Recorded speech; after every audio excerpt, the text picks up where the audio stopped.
इस वीडियो को लाइक करें, हमारे चैनल को सब्सक्राइब कर बेल आइकन जरूर प्रेस करें हमारी न्यू वीडियो सबसे पहले देखने के लिए।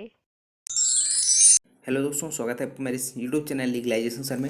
सो फ्रेंड, आज के सेशन में हम बात करने वाले हैं द इंडियन एविडेंस एक्ट के चैप्टर 10 के बारे में, जहां पर सेक्शन 135 से लेकर 166 तक में प्रोविजंस दिए गए हैं। ठीक है, जिसको आज के सेशन में सिर्फ 135 से लेकर 143 तक के प्रोविजंस कवर करने वाले हैं। तो बने रहिएगा एंड तक हमारे साथ। तो चलिए स्टार्ट करते हैं आज का सेशन। तो सबसे पहले हम बात करें, जो चैप्टर 10 है वो किसके बारे में बताता है? साक्ष्यों की परीक्षा के विषय में। इसके पहले हमने पढ़ा था चैप्टर 9। चैप्टर 9 क्या बात करता है? साक्ष्यों के विषय में, जहाँ पर बताया गया है कि कौन साक्ष्य दे सकता है और कौन नहीं। ठीक है ना, और साक्ष्यों की संख्या क्या होगी, ये सारी चीज़ें बताया गया इस चैप्टर 9 में। अब यहाँ पर बताया गया कि साक्ष्यों की परीक्षा कैसे की जाएगी, वहाँ पर कैसे प्रश्न पूछे जाएंगे, ये सारी चीज़ें मिलेंगे आपको चैप्टर 10 में।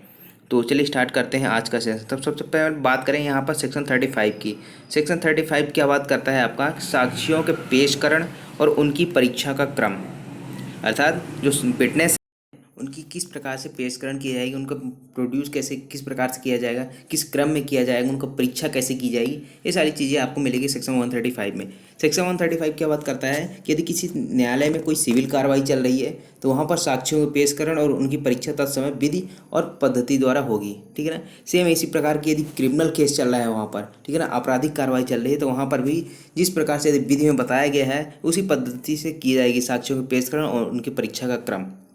ठीक है, तो यहाँ पर चाहे सिविल कार्रवाई हो चाहे आपराधिक कार्रवाई हो, ठीक है ना, दोनों में यदि विधि में ऐसा अभिव्यक्त उपबंध किया गया है कि किस प्रकार से पेशकरण किया जाएगा उनका, ठीक है ना, किस प्रकार से प्रोड्यूस किया जाएगा उनको, उनकी परीक्षा कैसे की जाएगी, ठीक है, तो ये वहाँ पर उस प्रकार से की जाएगी। ठीक है ना, किस प्रकार से यदि विधि में ऐसा अभिव्यक्त उपबंध किया गया है। किंतु यहाँ पर तो बता दिया है कि विधि द्वारा ऐसा बताया गया है, लेकिन यदि इसे मान लीजिए यदि विधि का अभाव हो तो वहाँ पर किस प्रकार से साक्ष्यों का पेशकरण किया जाएगा? तो यहाँ पर बताया गया है कि विधि के अभाव में साक्ष्यों के पेशकरण और उनकी परीक्षा का क्रम न्यायालय निर्धारित करेगा। अर्थात कोर्ट के पास डिस्क्रिशनरी पावर है कि वो जिस प्रकार बोलेगी उस प्रकार से साक्ष्यों का पेशकरण किया जाएगा। कब? जब विधि में ऐसा अभिव्यक्त उपबंध नहीं किया गया है तब। ठीक है, तो यहाँ पर न्यायालय डिसाइड करता है। उसके बाद यहाँ पर सिविल कार्रवाई के लिए ये अलग से बताया गया, बैरक में नहीं लिखा है। ठीक है, तो यहाँ पर सिविल कार्रवाई के लिए साक्षी के पेशकरण से संबंधित प्रावधान, ठीक है, ये कहाँ पर बताया गया है?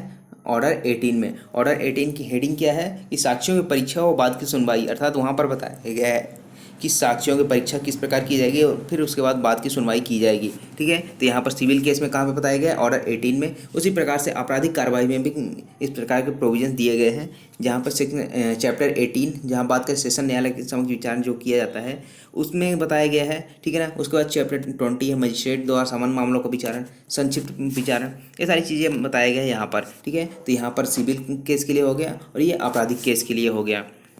उसके बाद है सेक्शन 136। सेक्शन 136 क्या बात करता है कि न्यायालय साक्ष्य की ग्राह्यता के बारे में निश्चय करेगा। ठीक है, तो यहाँ पर यदि कोई साक्ष्य प्रस्तुत किया जाता है, कोई एविडेंस प्रस्तुत किया जाता है न्यायालय के समक्ष, तो जो न्यायाधीश है, ठीक है ना, जो जिसके समक्ष सुनवाई चल रही है, तो क्या कर सकता है? वह न्यायालय किसी भी साक्ष्य के बारे में निश्चय कर सकता है कि साक्ष्य ग्राह्य होगा कि नहीं। अर्थात न्यायालय डिसाइड कर सकता है कि जो साक्ष्य प्रस्तुत किया जा रहा है उसको एडमिसिबल माना जाए या नहीं माना जाए। ठीक है, यहाँ पर कुछ पॉइंट्स बताए गए हैं। ठीक है, यदि दोनों में से किसी पक्षकार द्वारा किसी प्रकार का साक्ष्य दिया जाता है, अब चाहे वादी पक्ष के द्वारा आया हो या प्रतिवादी पक्ष के द्वारा आया हो साक्ष्य, ठीक है, तो न्यायाधीश वहाँ पे साक्ष्य देने वाले पक्षकार से, अब जो भी पक्षकार वो साक्ष्य दे रहा होगा उससे क्वेश्चन कर सकता है। ठीक है ना, वहाँ पे पूछ सकता है उससे कि वह साक्ष्य यदि साबित हो जाता है तो किस प्रकार सुसंगत होगा। सुसंगति कहाँ पे बताई गई है? सेक्शन 5 से लेकर सेक्शन 55 तक में जो एविडेंस एक्ट में बताई गई है, वहाँ पे तथ्यों की सुसंगति के बारे में बताया गया डिटेल में। तो यहाँ पर क्या है कि यदि किसी भी पक्षकार ने कोई एविडेंस दिया है तो न्यायाधीश उससे पूछ सकता है कि यदि ये साबित हो जाता है, ठीक है, तो वह मामले से किस प्रकार से सुसंगत होगा। उसके बाद उस एविडेंस को ग्राह्य कर सकता है न्यायाधीश। उसके बाद है, और यदि न्यायालय को प्रतीत होता है कि तथ्य यदि साबित हो गया तो सुसंगत होगा, तब उस साक्ष्य को ग्रहण करेगा, अन्यथा नहीं। अब यहाँ पे न्यायालय को यदि प्रतीत होता है ठीक है ना। उसको ऐसा लगता है कि यदि ये तथ्य साबित हो जाता है तो सुसंगत होगा उस केस से, उस मामले से, तब वो साक्ष्य को ग्रहण करेगा, ठीक है ना, एडमिसल बनाएगा, अन्यथा उसको एडमिट नहीं करता है। उसके बाद यदि कोई तथ्य जिसका साबित किया जाना प्रस्थापित है, अर्थात कोई तथ्य है जिसको साबित करने के लिए वहाँ पे प्रस्तावना रखी गई, ठीक है, प्रस्थापित है, अर्थात उसको पेश नहीं किया गया है, पेश करने वाले हैं, तो वहाँ पर ऐसा तथ्य जिसका साक्ष्य किसी अन्य तथ्यों के साबित होने पर ग्राह्य है, तो पहले उस अन्य तथ्य को साबित करना होगा। अब यहाँ पर बात करें, इसको हम एक दृष्टांत से देखेंगे जो आसानी से समझ में आएगा। तो यहाँ पे क्या है, पहला कि यदि प्रस्तावना की गई कि एक व्यक्ति की जिसका मृत होना अविकथित है, सुसंगत तथ्य के बारे में एक कथन को, जो कि धारा 32 के अधीन सुसंगत है, जो डाइन्यूक्लिएशन संबंधित है, ठीक है ना, उसकी अलग से वीडियो हमने बनाई है, यदि आपने नहीं देखा तो मेरे चैनल पर जाके देख सकते हैं, ठीक है। तो यहाँ पर धारा 32 के अधीन सुसंगत है तो साबित किया जाए। यहाँ पर यह मृत्युकालिक कथन को साबित करने से पहले उस व्यक्ति को साबित करना होगा कि वह व्यक्ति मर गया है। अब यहाँ पे सिंपल सा फंडा है कि यदि मान लीजिए ए नाम का व्यक्ति बी नाम के व्यक्ति का कोई डाइन डिक्लेरेशन साबित करना चाहता है, कौन, ए साबित करना चाहता है बी की डाइन डिक्लेरेशन, अर्थात उसकी जो मृत्युकालिक कथन है बी के, वह साबित करना चाहता है न्यायालय के समक्ष। तो न्याय पहले इसको ये साबित करना होगा कि जो बी नाम का व्यक्ति था उसकी डेथ हो चुकी है, ठीक है। तो वहाँ पर जो ये डाइन डिक्लेरेशन साबित करना चाहता था, तो उस डाइन डिक्लेरेशन जो है वो किसी अन्य तथ्य पर निर्भर करता है। अब वो तथ्य कौन सा है कि इसकी डेथ हो चुकी है कि नहीं, तो पहले इसको ये साबित करना होगा कि उसकी डेथ हो गई है, उसके बाद तभी वो डाइन डिक्लेरेशन साबित कर सकता है, अन्यथा वो साबित नहीं कर सकता। तो सबसे पहले उसकी मौत साबित करनी पड़ेगी कि वह व्यक्ति मर गया, तभी उसकी डाइन डिक्लेरेशन को एडमिट माना जाएगा। उसके बाद यह प्रस्तावना की गई है कि ऐसे दस्तावेज के अंतर्वस्तु को इसका खोई हुई होना कथित है प्रतिलिपि द्वारा साबित किया जाए। यहाँ पहले साबित करना होगा कि मूल दस्तावेज खो गया है। सेम वही चीज़ यहाँ पर बताया गया है। यदि कोई डॉक्यूमेंट है, ठीक है ना, यदि उसकी प्रतिलिपि के द्वारा उसको साबित करना चाहते हैं, उसकी फोटोकॉपी के द्वारा उसको साबित करना चाहते हैं कि वह जो मूल दस्तावेज थी, ठीक है ना, जो ओरिजिनल डॉक्यूमेंट्स थे वो खो चुके हैं, तो सबसे पहले आपको ये साबित करना होगा कि जो डॉक्यूमेंट्स था वो क्या हो चुका है, खो चुका है, और आप लॉस्ट कर चुके हैं उसको, ठीक है ना। तो यहाँ पर सबसे पहले ये साबित करना होगा कि वो खो चुके हैं, उसके बाद उस डॉक्यूमेंट की जो फोटोकॉपी वगैरह होगी उसको साबित किया जाएगा। उसके बाद है, यदि कोई तथ्य किसी अन्य तथ्य के साबित होने पर निर्भर है, तब न्यायाधीश अपने विवेकानुसार यह अपेक्षा कर सकेगा कि दूसरे तथ्य को साबित करने से पूर्व पहले तथ्य को साबित करें, या पहले तथ्य को साबित करने से पूर्व दूसरे तथ्य को साबित करें, ठीक है ना। न्यायाधीश जैसा चाहता है उसी प्रकार से उसको साबित करना होगा। यदि न्यायालय को ऐसा लगता है, मान लीजिए दो फैक्ट हैं, ठीक है ना, तब दोनों को साबित करना है, तो न्यायालय हो सकता है बोल दे कि पहले दूसरे कथन को साबित किया जाए, या फिर हो सकता है बोल दे कि पहले वाले कथन को साबित करो फिर दूसरे वाले करो। तो यहाँ पर न्यायालय डिस्क्रिशनरी पावर है, विवेकानुसार क्या कर सकता है, या अपेक्षा कर सकता है कि कौन सा जो तथ्य है उसको पहले साबित करना है। तो ये बताया गया है आपका यहाँ पर। उसके बाद है सेक्शन 137, यहाँ पर बताया गया है, ये काफ़ी इंपॉर्टेंट सेक्शन है, ठीक है ना। यहाँ पर परीक्षाओं का क्रम बताया गया है, जो साक्षी होंगे उनकी परीक्षा किस प्रकार से की जाएगी। तो यहाँ पे सबसे पहले बात करें मुख्य परीक्षा। बेसिकली देखें तो यहाँ पर तीन प्रकार से परीक्षा की जाती है विटनेसेस की, मुख्य परीक्षा, प्रतिपरीक्षा और पुनः परीक्षा। तो मुख्य परीक्षा की बात करें तो किसी साक्षी की उसी पक्षकार द्वारा जो उसे बुलाता है परीक्षा, उसकी परीक्षा जो की जाती है वो मुख्य परीक्षा कहलाती है, ठीक है ना। उसके बाद प्रतिपरीक्षा किसी साक्षी की प्रतिपक्षी द्वारा ली गई परीक्षा, उसकी प्रतिपरीक्षा कहलाती है। उसके बाद पुनः परीक्षा किसी साक्षी की प्रतिपरीक्षा के पश्चात उसका उस पक्षकार द्वारा जिसने उसे बुलाया है परीक्षा, उसकी पुनः परीक्षा कहलाती है, ठीक है। तो यहाँ पर परीक्षा और प्रतिपरीक्षा को सुसंगत तथ्यों से संबंधित होना होगा। अब यहाँ पर एक एग्जाम्पल समझेंगे तो पूरा आसानी से समझ में आएगा। कि मान लीजिए ए और बी, ये दो एडवोकेट्स हो गए। अब इन दोनों वकील साहब का केस चल रहा है।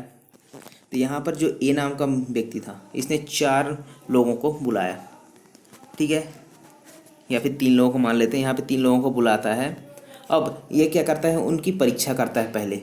तो सबसे पहले जिसने बुलाया है इनको, यदि उसकी परीक्षा की जा रही है तो वह मुख्य परीक्षा कहलाएगी, अर्थात जिस व्यक्ति ने किसी साक्षी को बुलाया है और उसकी परीक्षा करता है तो वह मुख्य परीक्षा कहलाती है। उसके बाद इसके परीक्षा करने के बाद जो ये वकील साहब हैं दूसरे वाले, वो आते हैं इनकी परीक्षा करते हैं। तो यहाँ पर जो दूसरे वकील साहब हैं उन्होंने उनकी परीक्षा की, किसके, इनके विटनेस की, तो ये कहलाती है इनकी प्रतिपरीक्षा। उसके बाद इन दोनों के मुख्य परीक्षा और प्रतिपरीक्षा इन दोनों होने के बाद फिर जो ए नाम का व्यक्ति है, ठीक है ना, जिसने बुलाया था, वह पुनः इनकी परीक्षा यदि करता है तो वह कहलाती है पुनः परीक्षा। ये चीज़ बताना है आपका कि मुख्य परीक्षा क्या होती है, प्रतिपरीक्षा और पुनः परीक्षा क्या होती है।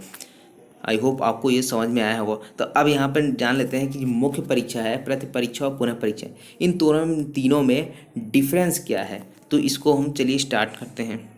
तो यहाँ पर हम बात करें कि मुख्य परीक्षा, प्रतिपरीक्षा तो पुनः परीक्षा में अंतर। तो यहाँ पे जो फर्स्ट नंबर है वो क्या कहता है कि जो मुख्य परीक्षा है बुलाने वाले पक्षकार के द्वारा किया जाता है, ठीक है ना, जिसने विटनेस को बुलाया है उसके द्वारा मुख्य परीक्षा होती है। लेकिन प्रतिपरीक्षा सदैव विपक्षी के द्वारा की जाती है, अर्थात जो अपोजिट साइड होता है वह करता है क्या, प्रतिपरीक्षा। यदि इसने बुलाया है तो ये तो करेगा तो मुख्य परीक्षा है, यदि दूसरा करता है अपोजिट पक्षकार वो क्या कहलाती है, प्रतिपरीक्षा।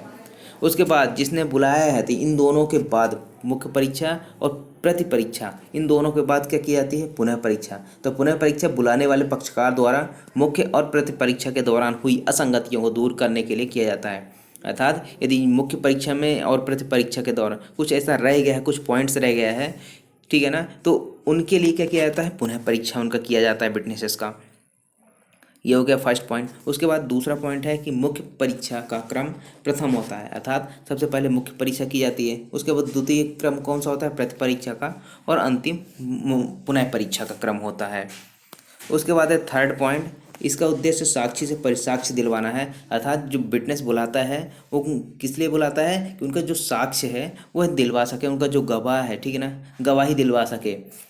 उसके बाद है जो प्रतिपरीक्षा, इसका उद्देश्य साक्षी की विश्वसनीयता और सत्यवादिता को परखना है, अर्थात यदि परीक्षा नहीं की जाती तो वहाँ पर ऐसा माना जाता है कि जो विटनेस है हो सकता है झूठ बोल रहे हैं, कुछ भी कर सकते हैं, ठीक है ना, तो यहाँ पर उनकी सत्यवादिता अर्थात विश्वसनीयता परखने के लिए उनकी प्रतिपरीक्षा की जाती है अपोजिट साइड के द्वारा।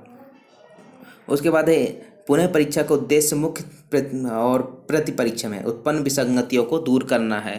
तो ये जैसा कि मैंने पहले बताया है कि यदि प्रतिपरीक्षा और मुख्य परीक्षा दोनों में कुछ ऐसा पॉइंट्स रह गया है या फिर कुछ ऐसा क्वेश्चन अराइज हो गया है जहाँ पर उसको उन विसंगतियों को दूर करना आवश्यक है, तो वहाँ पर पुनः परीक्षा की जा सकती है।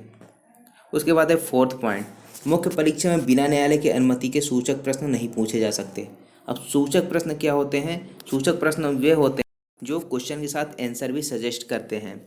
अब यहाँ पर मान लीजिए यदि कोई सूचक प्रश्न के एग्जाम्पल बात करें तो यहाँ पर पूछा जा सकता है, जैसे फर्स्ट नंबर मान लीजिए एग्जाम्पल है कि पूछा जाए कि क्या आपका नाम राम है, ठीक है, तो यहाँ पर आपको आंसर भी बताया जा रहा है, ठीक है ना, सजेस्ट किया जा रहा है कि राम नाम है क्या आपका।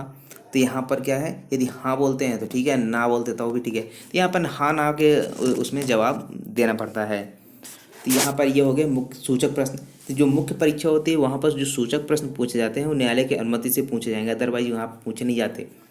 लेकिन जो प्रतिपरीक्षा है वहाँ पर स्वतंत्रतापूर्वक सूचक प्रश्न पूछे जा सकते हैं। उसके बाद है इसमें ना तो सूचक प्रश्न पूछे जाएंगे और ना ही किसी नए विषय के बारे में पूछा जाएगा, इसमें पुनः परीक्षा में।